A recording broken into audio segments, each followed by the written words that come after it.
La Normandie se découvre.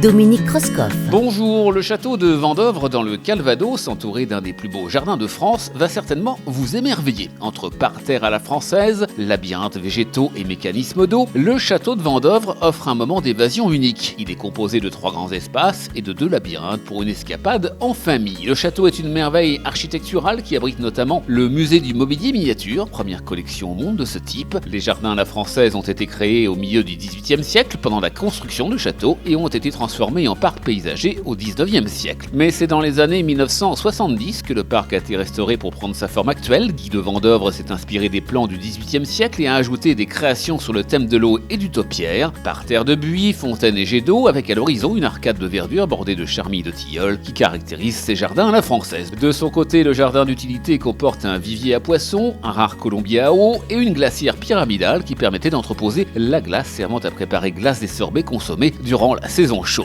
Depuis la glacière, une allée vous amène jusqu'au jardin d'eau surprise comportant des îles, des cascades ou encore des ruisseaux. Ils sont entourés d'arbres centenaires. Les mécanismes d'eau, qui furent très à la mode en France au XVIIe et au XVIIIe siècle, sont présents. L'eau jaillit des fontaines, des cascades, d'un arbre de cristal et du pont chinois qui sont dispersés dans tout l'espace. Les 2 labyrinthes aménagés dans le parc raviront les enfants, un labyrinthe régulier et un labyrinthe irrégulier, appelé aussi labyrinthe des champs, où un petit lapin s'y cache. Vous y découvrirez également de nombreuses fabriques associées à des contes et des légendes, comme le pavillon birman. Le parc cache aussi des allées bordées d'agrumes en pot et de figuiers, mais aussi une collection de succulentes et de papyrus. Le long de la serre et de la maison sont plantés des jasmins odorants et sur la butte des fougères australes, des méliantes et des bambous. Les palmiers, les yuccas et les bananiers apportent également une touche d'exotisme. Le domaine est ouvert jusqu'au 1er novembre. À bientôt.